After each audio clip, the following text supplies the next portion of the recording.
Oh, there's lots going on when we're not in vision, dare I say. Mark McAdam Darmasheth joined me tonight because it's really busy, actually, I have to say. Lots of things are breaking all the time. So we're going to start with some breaking news. Mark, what can you tell us? Yeah, just as we were going on air, we got confirmation of this story. It's a story we've been talking about on Sky Sports News for the last few days, and Brentford have confirmed Fabio Carvalho is now a B. They tweeted it about 20 minutes ago with a silhouette, and it's now been confirmed. And this is the statement that's been released by the football club. It says Brentford have signed Fabio Carvalho from Liverpool on a 5-year deal with a 1-year club option. The former Fulham midfielder played 21 times for the Reds and impressed for Arne Slot's side during their pre-season tour of the United States this summer.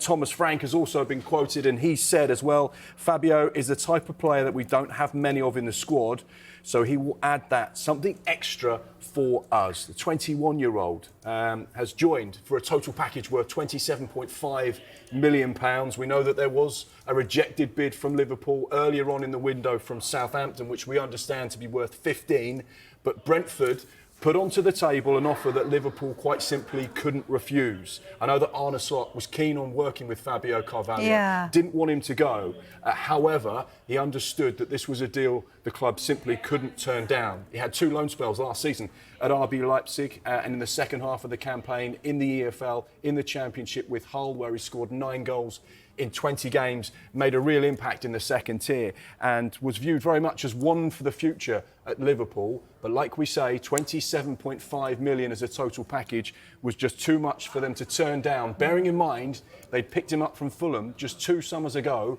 for £5 million. Gosh, what a return. It'll be a theme of the show.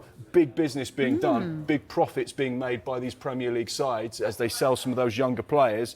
And like Thomas Frank says, they've got someone that could add that little bit of X factor to that Brentford side. Do you think generally teams are being pretty savvy because of PSR rules? Do you think that's, kind of help things that in order they need to make the profit? Well, they need to be clever. They need to be creative. There are rules in place at the moment, and you also have to remember there are some other shadow rules that are in place for this forthcoming season as well, which potentially could mean that PSR changes next summer.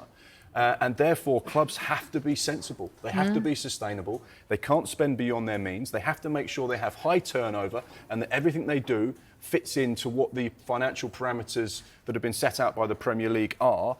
As we've seen, Everton, Nottingham Forest, teams are being penalised when you break the rules. And I think over the course of the last 6 months or so, that has proved to be a stark warning for a number of Premier League sides that maybe were sailing a little bit close to the wind. Suddenly they say, actually, no, we have to make sure we fall within these rules because there are real penalties here.